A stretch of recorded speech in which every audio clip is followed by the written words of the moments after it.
ಬಂಗಾರ ಬಣ್ಣ ಎಲ್ಲ ಜೀವನ ಈಗ ಶುರು.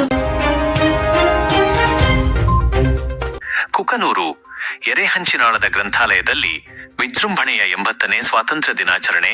ಕುಕನೂರು ಕೊಪ್ಪಳ ಜಿಲ್ಲೆಯ ಕುಕನೂರು ತಾಲೂಕಿನ ಎರೆಹಂಚಿನಾಳ ಗ್ರಾಮದ ಅರಿವೆ ಕೇಂದ್ರ ಸಾರ್ವಜನಿಕ ಗ್ರಂಥಾಲಯದಲ್ಲಿ 80ನೇ ವರ್ಷದ ಸ್ವಾತಂತ್ರ್ಯ ದಿನಾಚರಣೆಯನ್ನು ಶ್ರದ್ಧಾಭಕ್ತಿ ಹಾಗೂ ವಿಜೃಂಭಣೆಯಿಂದ ಆಚರಿಸಲಾಯಿತು. ಕಾರ್ಯಕ್ರಮದಲ್ಲಿ ರೈತ ಸಂಘದ ರಾಜ್ಯ ಉಪಾಧ್ಯಕ್ಷರಾದ ಅಂದಪ್ಪ ರುದ್ರಪ್ಪ ಕೋಳೂರ ಅವರು ಧ್ವಜಾರೋಹಣ ನೆರವೇರಿಸಿದರು. ಗ್ರಂಥಪಾಲಕರಾದ ಭೀಮಪ್ಪ ಪೂಜಾರ ಅವರು ಕಾರ್ಯಕ್ರಮದ ಅಧ್ಯಕ್ಷತೆಯನ್ನು ವಹಿಸಿದ್ದರು. ಸರ್ಕಾರಿ ಹಿರಿಯ ಪ್ರಾಥಮಿಕ ಶಾಲೆಯ ಶಿಕ್ಷಕರಾದ ಸತೀಶಕುಮಾರ್ ಚನ್ನಪ್ಪಗೌಡರ, ಶ್ರೀನಿವಾಸ್ ತಟ್ಟಿ ಹಾಗೂ ಮಲ್ಲಿಕಾರ್ಜುನ್ ಕೋತಂಬರಿ ಅವರು ಕಾರ್ಯಕ್ರಮವನ್ನು ನಿರೂಪಿಸಿದರು. ಪ್ರಮುಖರ ಉಪಸ್ಥಿತಿ. ಈ ಸಂದರ್ಭದಲ್ಲಿ ರೈತ ಸಂಘದ ಪದಾಧಿಕಾರಿಗಳಾದ ಗೂದ್ನಪ್ಪ ಪೂನೆದ, ಬಸವರಾಜ ಎತ್ತಿನಮನಿ, ಸಣ್ಣಪ್ಪ ಬಾವಿಉಡೆದ, ಗ್ರಾಮ ಘಟಕದ ಅಧ್ಯಕ್ಷ ಬಸಪ್ಪ ಕಮತರ ಹಾಗೂ ಗವಿ ಉಳಗಡ್ಡಿ ಉಪಸ್ಥಿತರಿದ್ದರು.